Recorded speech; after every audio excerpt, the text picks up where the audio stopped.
Hey crew, it's Adam. I'm a husband, a father, a pastor, a follower of Jesus who, just like you, is trying to learn what it looks like to fully live and follow Jesus in the middle of real life. It is one thing to be someone on Sundays, but what about Monday through Saturday? And so here, we're going to talk about faith and making a difference in the messy, ordinary moments where it's often the hardest to live out. Some weeks I'll share what God is teaching me. Other weeks I'll sit down with leaders, pastors, athletes, friends. There's no fluff, just encouragement and truth for your life between Sundays. I'm so glad you're here. Well, hey crew, welcome back to Life Between Sundays. It is Adam and Emily joining you here in these very masculine-looking, They're very masculine, leather, go crazy, wooden chairs. We are so excited that you're listening. So excited that you turned this on. This is episode 343. Blown away by that. Every single time. You're Every just like, single time. I cannot believe it. Yeah. High-low Buffalo. Today, High-low Buffalo. What do you got for us? Today, I'm going to give a shout out to my friend. It's my friend group. So my high is just having great friends that I can reach out to when things are awesome, but also when things are hard. So it's been just the last couple of weeks have been just kind of an overwhelming couple of weeks. All good stuff, but just have been overwhelming. And on Sunday, I texted a group of my guy friends and just said, hey, I am struggling. And I'm just wondering if you can pray for me. And so I've been blown away by how great of friends I have. It's pretty cool. I always tell people it's fun to be with someone on their best day, but on their worst day or a hard day, that's the true honor. So that would be my high. My Buffalo is shout out Jason Van Ruler's new book. Just released. Go get that. Yes, it is. This episode was like perfect time, actually. It's unbelievable. Jason. So go get his book. And then another book just released this week as well. John Acuff's new book on procrastination. I texted him yesterday and just said, hey, congrats on your new book. Your last book changed my life. All it takes is a goal. Go get that. I was just talking to Waltner about that book. I love that book so much. And I just told him I have no doubt that this book's going to change lives as well. So that'd be my Buffalo. Those two Do you think books. You struggle with procrastination or no? I don't. I usually don't. I took so there's an exam that you can take to find out what you are. I'm a hustler. And I'm shocked. Shocked by that. So I'm a hustler, and kind of what the growth areas for me is to make sure that I'm running in the right direction. Basically to stop and like pause to make sure you're doing what you're supposed to be doing. And I'm like, that is timely. That is spot on. Yep. That is me. I am just pull your head out of the weeds, look around and make sure. Just make sure you're going in the right direction. Yeah. So I'm a hustler. Oh, good. Good. Jason Van Ruler on today. Give us a little backstory about Jason. I know you guys have been friends for a while. How did you even become friends with him? I became friends because I just started referring people to him. Before you knew him? I don't know why I started referring people to him. I think I heard about him. This is like over a decade for sure. I just heard about him and I'm like, oh, he seems pretty cool. And he didn't have a big Instagram following. He wasn't traveling the country speaking. So, but we grabbed coffee one time and I'm like, you're awesome. And I was blown away by his insight, his wisdom, his experience. He's just got a lot of experience in therapy. And then he's just taken off. He's speaking at Chick-fil-A, speaking at this, speaking at that. I mean, he speaks all over the country. He's traveling this week about his new book. But the thing that I love about Jason is his love for Jesus. I love his humility. I love how he gets closer, like as one of his friends. He was one of the guys that I texted on this weekend and asked him to pray for me. So I love him, respect him so much. He works with some of like the most well-known people in our country, but then he also works with people that no one wants to work with. Yeah. And he loves them just as if they're the most important person. Yeah. So it's pretty cool. So Jason's awesome. Yeah. And he has a book coming out. Yes. The book is about communication types, discovering your communication type. You guys talked a little bit about your communication type. Yeah, I'm a spark. Sparky is my name. I'm a spark, and I'm married to what I believe is a thinker. Did she take the? Did Becky? She take didn't. That? She needs to though, because we need to diagnose this to find out. Oh, exactly. And you are I kind of like tied with the spark and the peacemaker. Whoa. Yeah, the spark is like you try to make it a little bit more fun and lighthearted, You right? definitely do. Yeah, and then Peacemaker is like, I don't really want conflict. I kind of just want everything to like be fine and not really have to deal with anything. You kind of are blushing even as you're talking. Okay, thank you for that. I can see that look on your face. You're like, yeah, let's not be upset with each other. Yeah, let's just be fine, please. Anytime that we have even a remotely serious conversation, you just... Yeah, we're just moving on after that. Yeah. And then Sam is... I don't know what he is. Pigeonhole him, like, just guess. He'd probably be a peacemaker also. He does not like conflict. Well, I don't know what Harbor is really. Yeah, I don't really know that either, but Jason's going to tell us about it in the episode. Yes, yeah. Jason so conflict, you guys must do conflict really well. Well, just no one addresses it until it becomes a really big problem, and then it just kind of spirals out. A very healthy marriage. Very healthy. Don't take marriage advice from me. Peacemakers, like feeling all kinds of upset feelings, but we're great. No, he's more of a peacemaker than me. I will.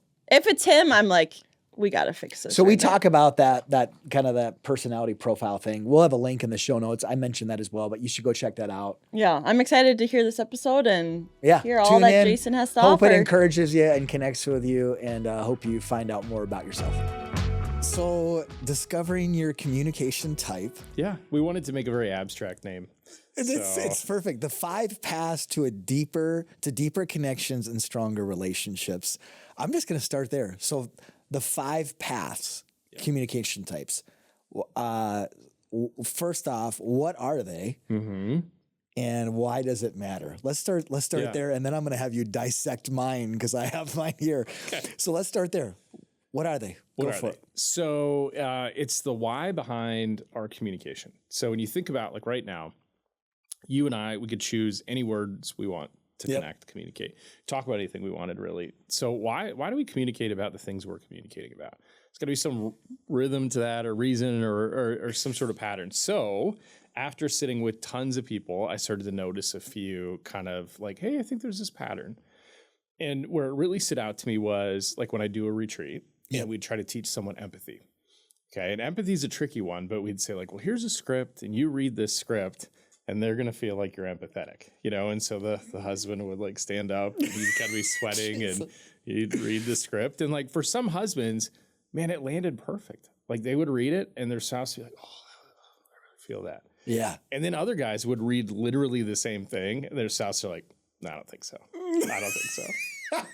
And I'm just like, it's the same script. What's the deal? But the thing is like, we all have this why behind why we communicate. And so if it's not in alignment with that, it doesn't land. Yeah. And so that was really the book. It is like, how can I help us see ourselves better and then see others better to actually connect? Because I think a lot of disconnect and conflict is like because we're not speaking the same type and we don't know that we're not speaking the same type. Yeah.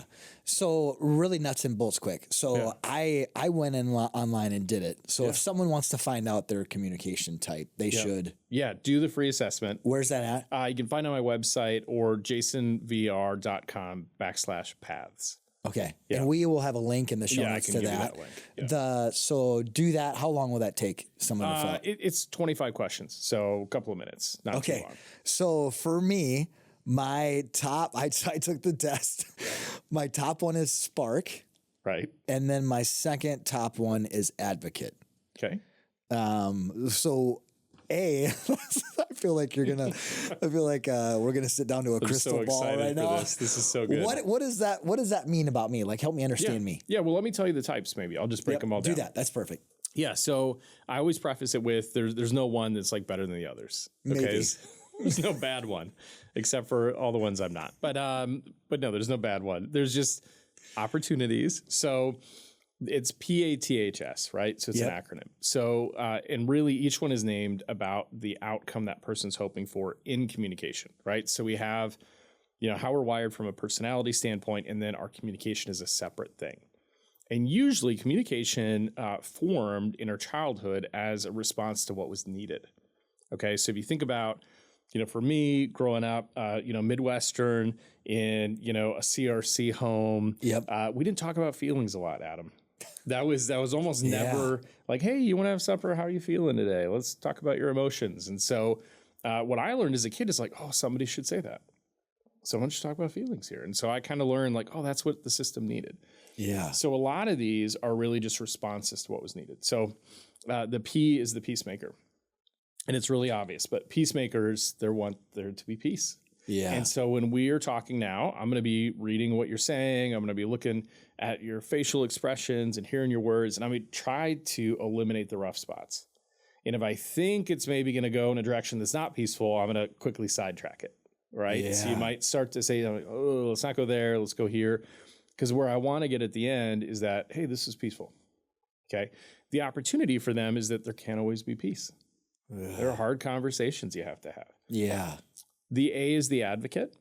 Okay. And the advocate cares a lot about what's fair and right and just. Okay. They're moral people. And so when they're talking, it's really important for them that it resonates deeply in the sense that that was fair and that was moral. They are great friends. And the reason is that if you're in a room and you're like, is somebody going to say something? The advocate's going to say something. Yeah. Yeah, they're going to speak up for the other person or do the right thing. Their opportunity for growth is not every fight is theirs. So they don't have to right all the world's wrongs. They don't have to make sure everything's moral. That's not always their job, because sometimes their job is to let other people step into that. Yeah. The T is the thinker. And just kind of how it sounds, they want to be precise. So as they're talking, they're looking for, is this accurate? Is it factual? Is it logical? Did I get it right? Okay. And they're worried that they're going to say, Adam, 43% of people, and then you're going to go, I think it's actually 39%. That's like their deepest fear, right? Is they go, oh man, I blew that. Whoa. I was inaccurate. Oh, I messed that up. So the thing about a thinker that they can kind of look into is not every situation requires that level of precision. Yeah. Sometimes you can just be okay with it. You can just go, I don't know, this is around the ballpark. Okay. The next one is the harbor, and harbor is the best. I mean, so I said there wasn't a best one. Harbor is the best one. Okay. I'm a harbor. Right. And so harbors want to talk about feelings. That's our deal, right? Is I want to talk about my feelings. I want to talk about your feelings.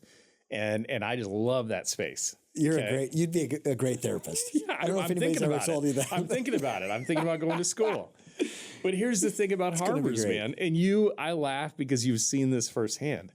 We make terrible dinner party guests, right? Because everyone's like, did that guy just walk away from you crying? And I'm like, well, that's not my fault. I didn't do that.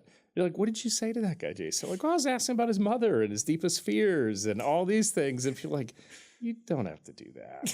You could just talk about the weather like everybody else.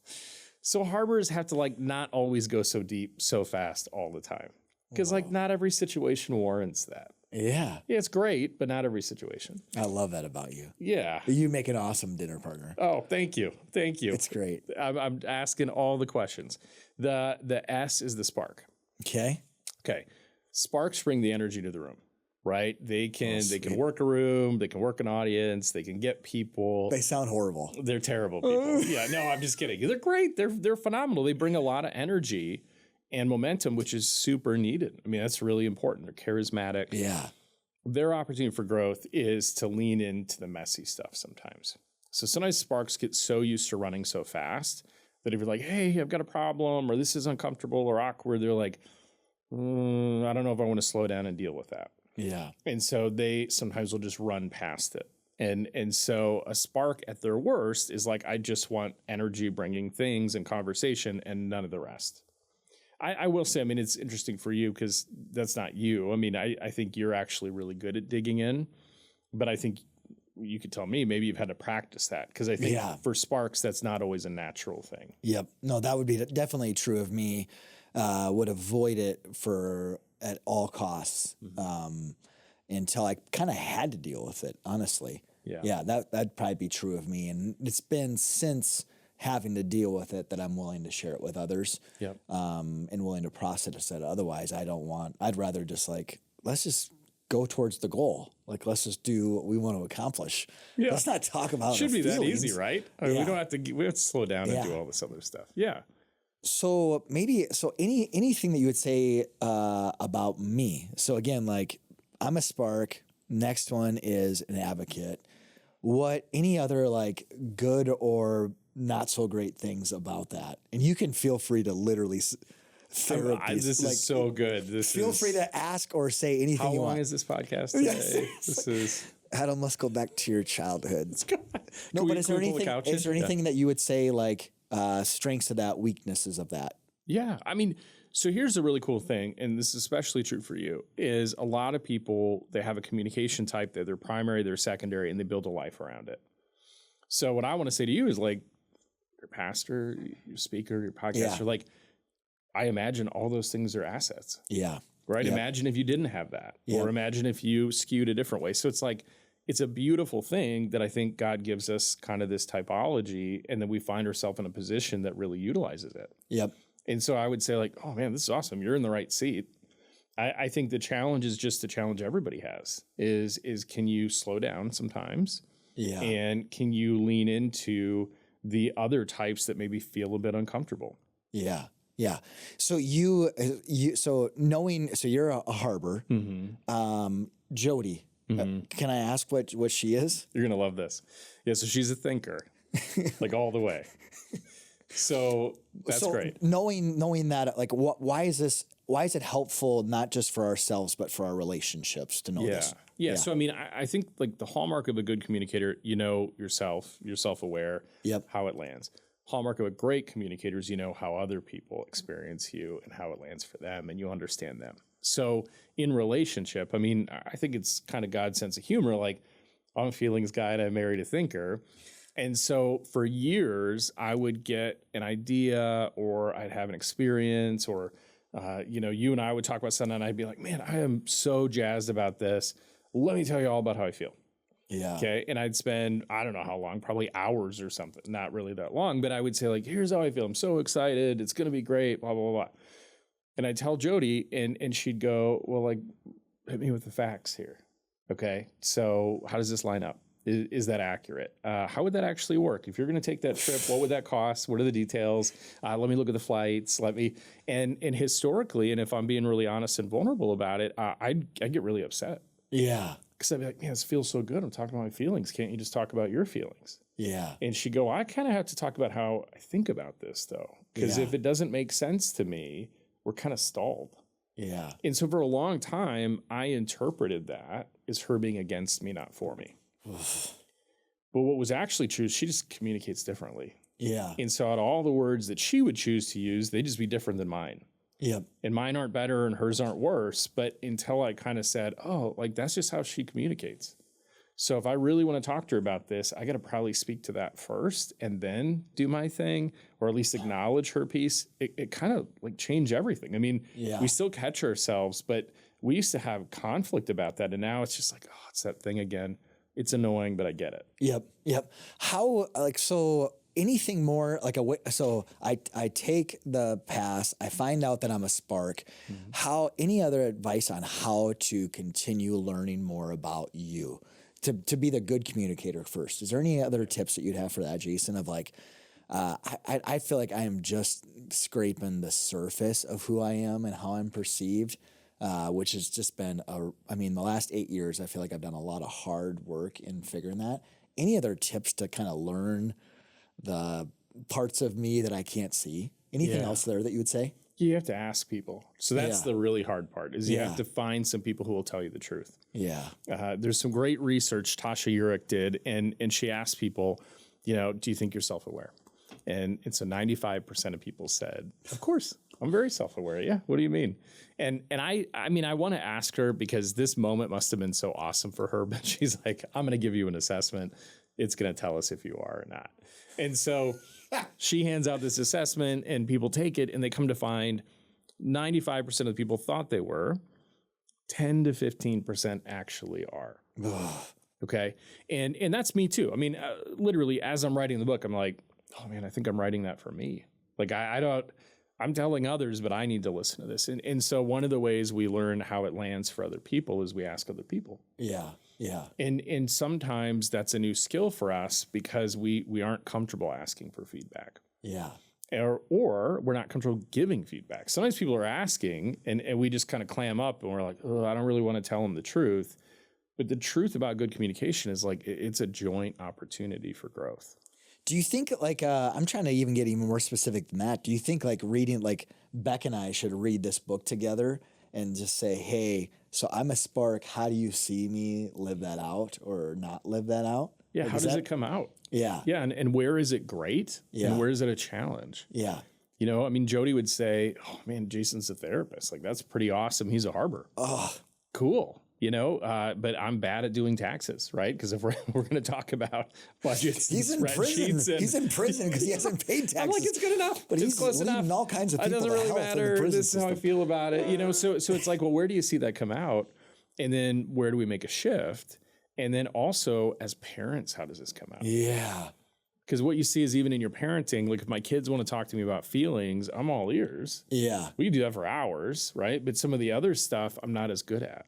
That's good. It's just not about like we have to be great at everything, but I think we have to acknowledge where we're short and then notice when it comes out. Before we go any further, there are just some awesome partners that make life between amazing partners that make life between Sundays possible. Adam, who are amazing partners? Yeah, today? our first partner is Vern Eide Mitsubishi. Vern Eide is a growing employee-owned faith-based company that strives to deliver dreams and transform lives. And their goal is excellence in everything that they do.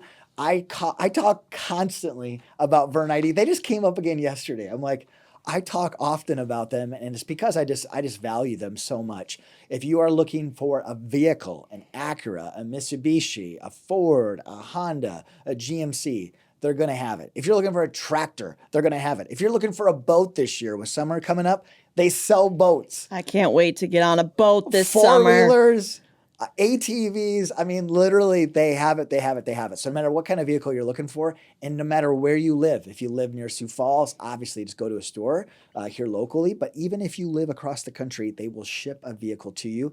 And what I always tell people is the impact that is happening through Vern Eide is what's so cool. Yes, they're a business that sells vehicles, but the amount that they give back to the community here locally is absolutely inspiring. So go visit verneide.com, get a vehicle. Our second partner is International Justice Mission. IJM is a global nonprofit working to end slavery and violence around the world, not just in South Dakota, around the world, which is insane.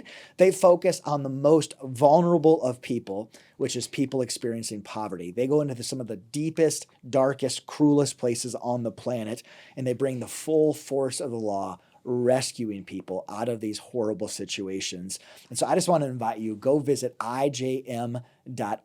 Consider becoming a Freedom Partner. A Freedom Partners is someone who gives to the work of IJM on a monthly basis. My wife and I have been Freedom Partners now for years. Every time I see that money leave our account and go to IJM, I'm just so proud of the investment that we get to make and that we get to be as part of the work that they're doing. So go to ijm.org. That is our partners for today. What would you be, so like with Becky, I could obviously have her do the pathways. Mm-hmm. Like if I have a team though, or if I don't know someone's, how do I begin to learn that? Like, do I just literally just like, hey Jason, can you answer this one question? I've got a few questions for you. Another question. We've done it in a few minutes. Yeah. Any advice on how to get a read on like what another person is if it would be awkward to have them do the pathways? Any advice? We'll that make way? it awkward, but I mean, here's what's interesting, and I mean, and I would say this, and obviously I wrote it, but people will tell you over and over again. If you literally just listen to people, them, they will tell you because how people decide to speak about things tells you what's inside of that. Yeah. I mean, if you play this episode back, I've talked about feelings several times. Yes. Right? I mean, so if you're listening, it's like people will telegraph that to you. Yeah. And once you know that, it's something where you go, okay, that matters to them. Yeah. So like even when I'm speaking, what I've been doing since I wrote the book is like I incorporate each of the paths. Yeah. Because I go, hey, I'm going to be trying to connect with an audience and there's going to be different people in the room. Yeah. And so some of the people, while I'm, waxing poetic about how I feel, are going to be going, hey, is there like any research or what are the stats about that? And so if I'm going to be a good communicator, it means speaking to them too. Yeah. Yeah. And kind of knowing where it lands best. I have spoken at accounting conferences, and if you can imagine, the feeling shtick didn't go so hot. Right? I was kind of an empty, quiet room. but that's on me. So, I mean, kind of the beauty of this is like, you just got to learn how to do it differently. And I think from a faith perspective, like Jesus was amazing at this. Yeah. Yeah. Like this is, there's nothing new under the sun. This is, I mean, I look at Jesus and I just go like, nailed it. Yeah. Did all of it. Yeah. Yep. So we have good representation of how to do it well if we look. What would be, so something I'm constantly trying to figure out is how to be a better leader with the team that I'm entrusted with.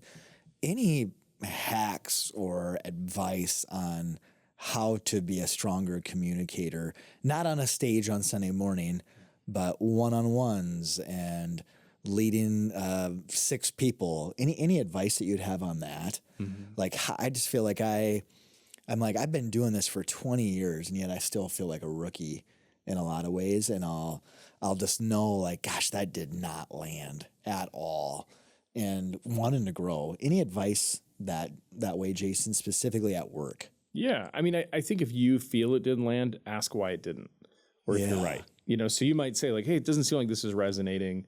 What's going on? Or did I miss something? I think the other thing is sometimes you have to let people in on your thought process a little bit. Yeah. Because we kind of do this preparation thing and then we show up and then we don't show our work and people are kind of left to fill in some blanks. Yeah. And so one of the things that I see about, you know, regardless if it's a team or a couple or anybody else, like conflict really thrives when there's a lack of clarity. And so then you get into that kind of fun thing where you're like, we're disconnected. I don't even know why, but here's what I make up. And the other person makes this up.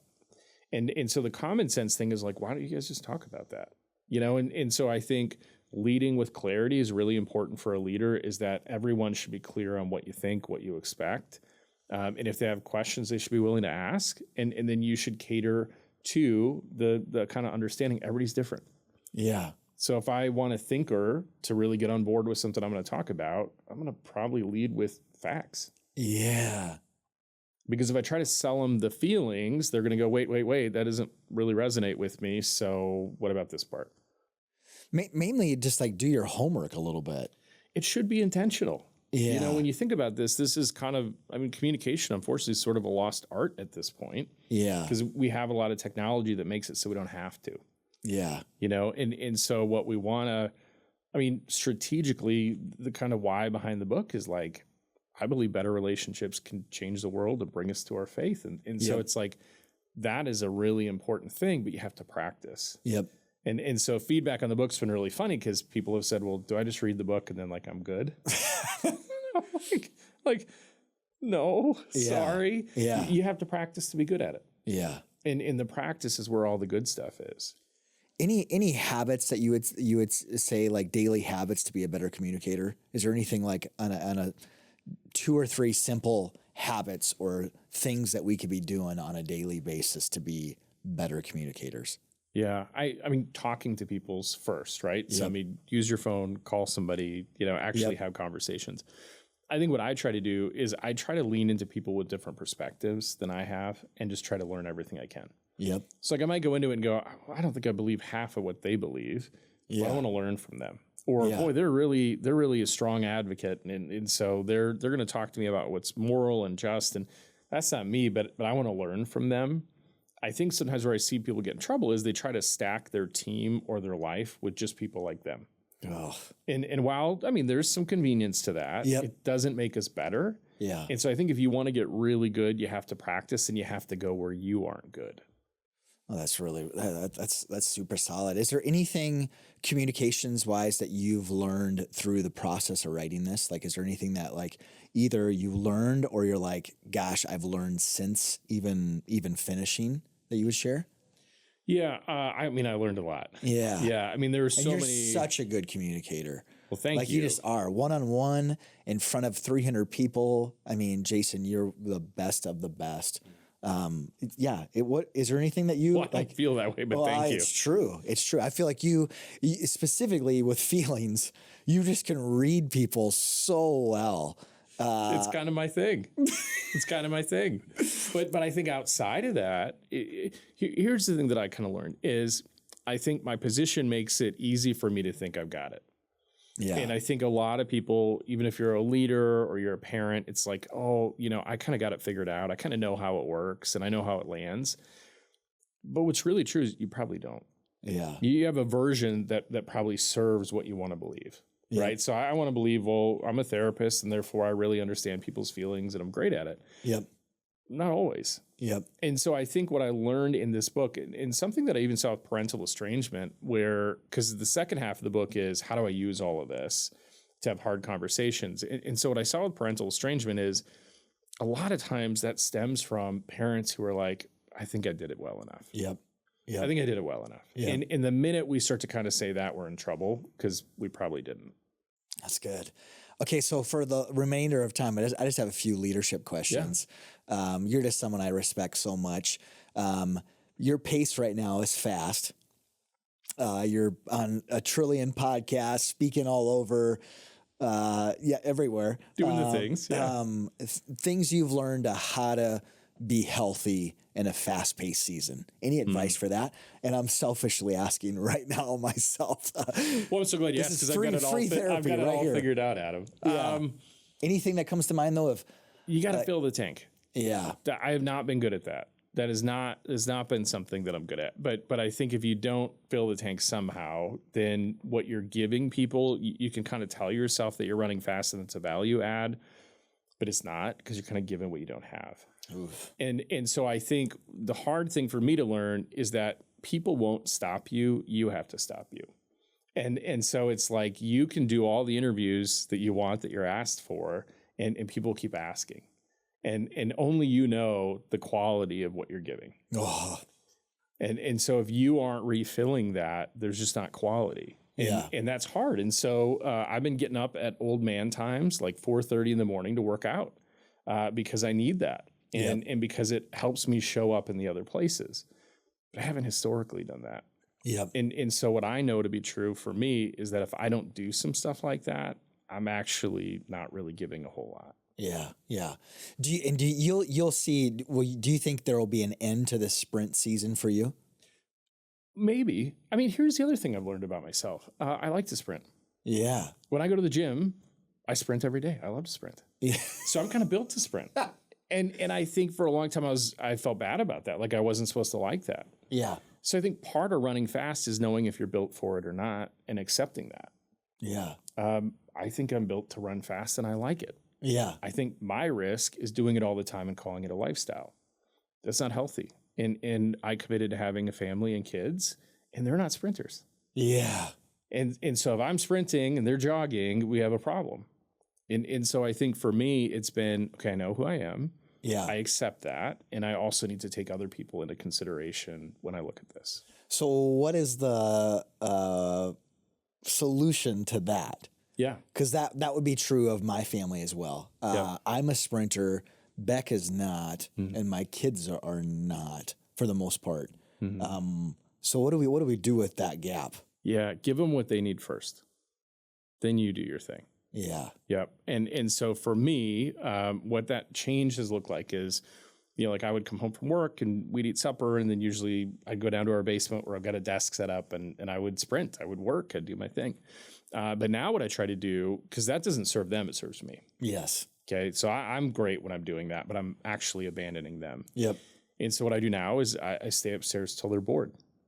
And you know that feeling when your kids are like, this has been good, Dad.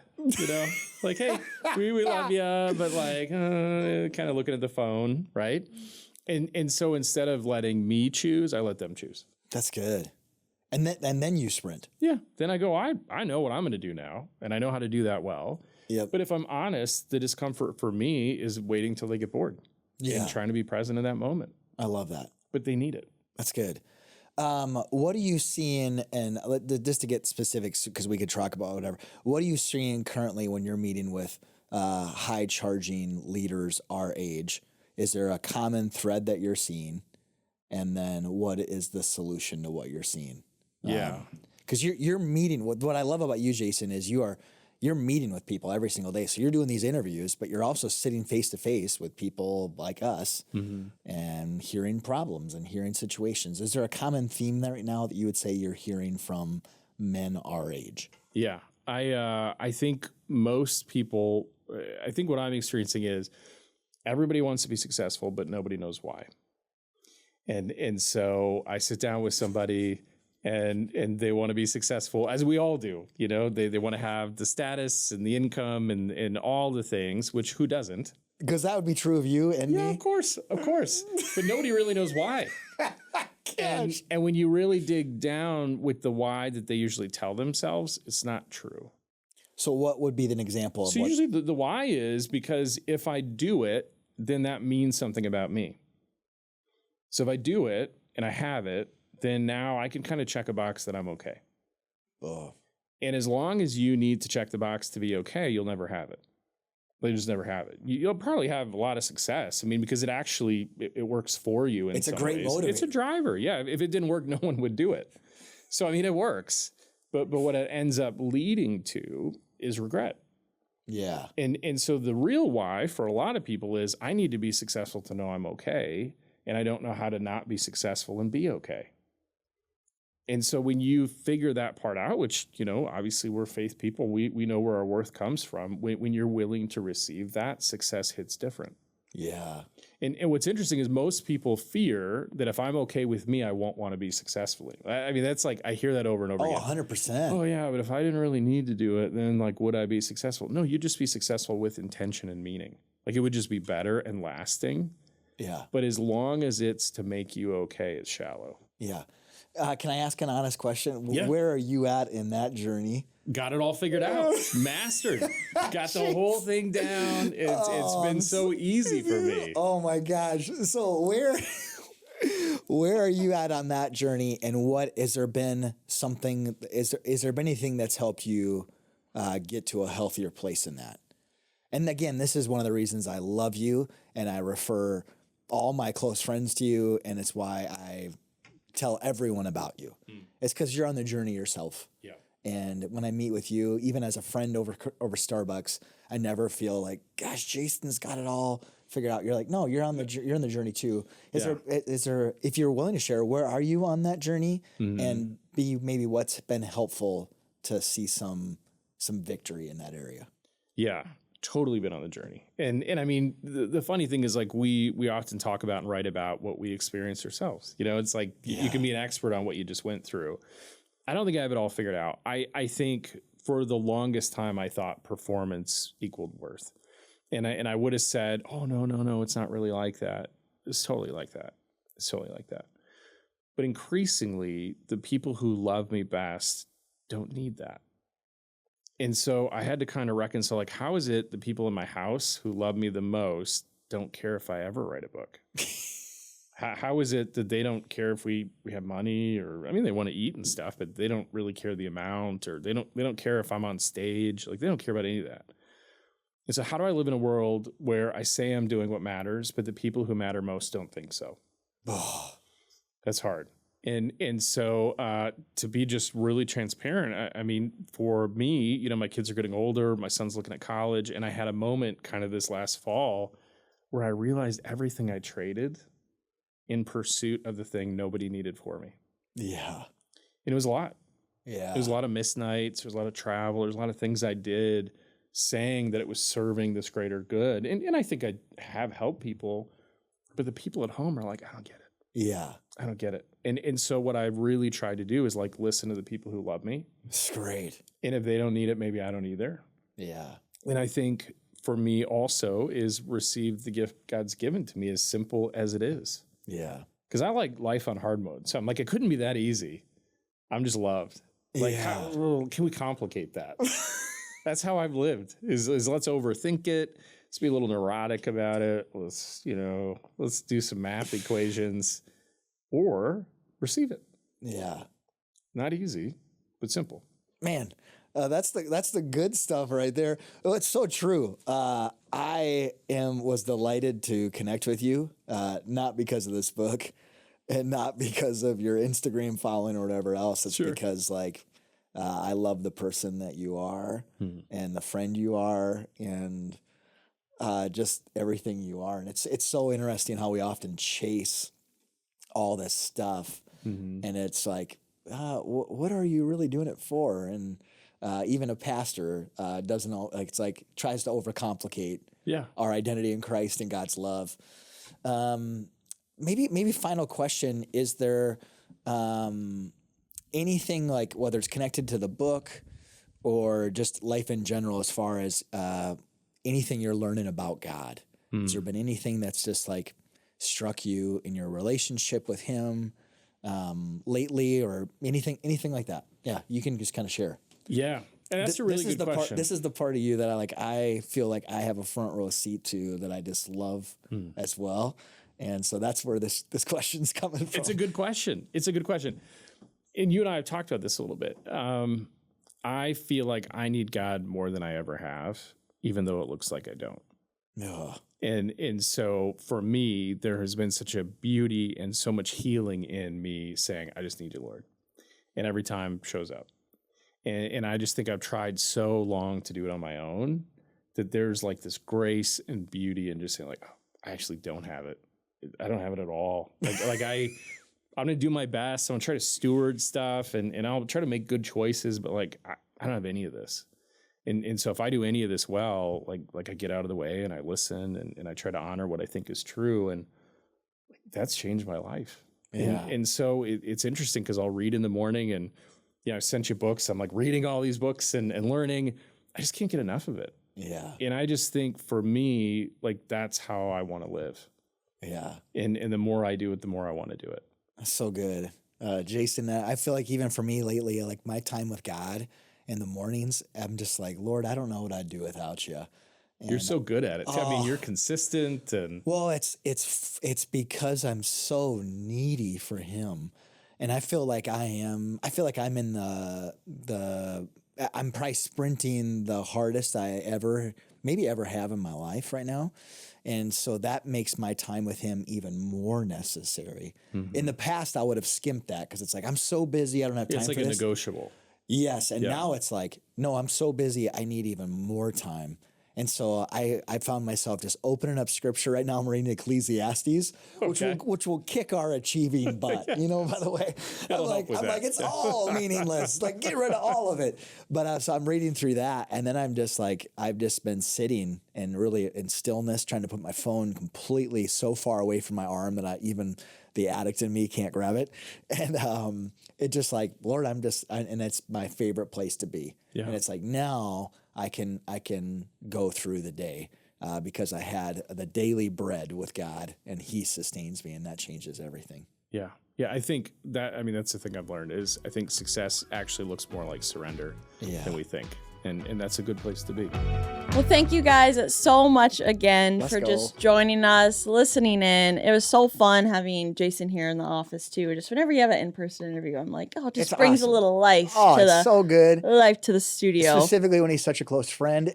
Go figure out your communication style. I need to have my wife, Beck, do this as well and talk about it as a married couple, or if you have a team. I'd really encourage you, if you have people that you report to or people or vice versa, have them fill this out and then talk about it. I think it's so critical to find out more about. Do you think it would be helpful knowing like your coworkers' communication type probably? Yes. Yes. I mean, for sure. Do you think you could point out like the people in the office, like you're this, you're that? I think to some degree I could, but I think it's better to have them actually say it and explain it themselves. Yeah. And even don't put them in a box. And even to share like, hey, where does this resonate with you and where does it not resonate with you? Yeah. I think that's always helpful too. Like, where do you agree with it and where do you disagree with it? I think it's super helpful. And I think just like overarching the communication is just something that everybody needs to work on like all the time. Like all the time. Well, even like so as a spark, I get really excited about something and I'm almost like Travis Waltner, who's worked my first full-time hire. He'll often say, I feel guilty that I don't get as excited with you.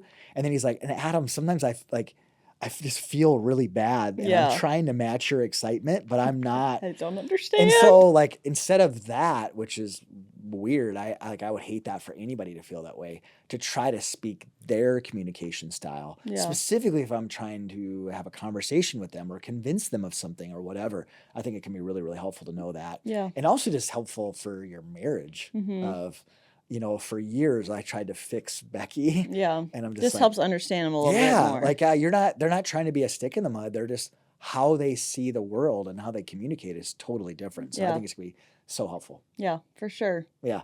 Thanks for listening in. Thanks to our partners, Vern Eide Mitsubishi, the International Justice Mission. These episodes would legitimately not happen without them. And so please go support the work they do. It's awesome.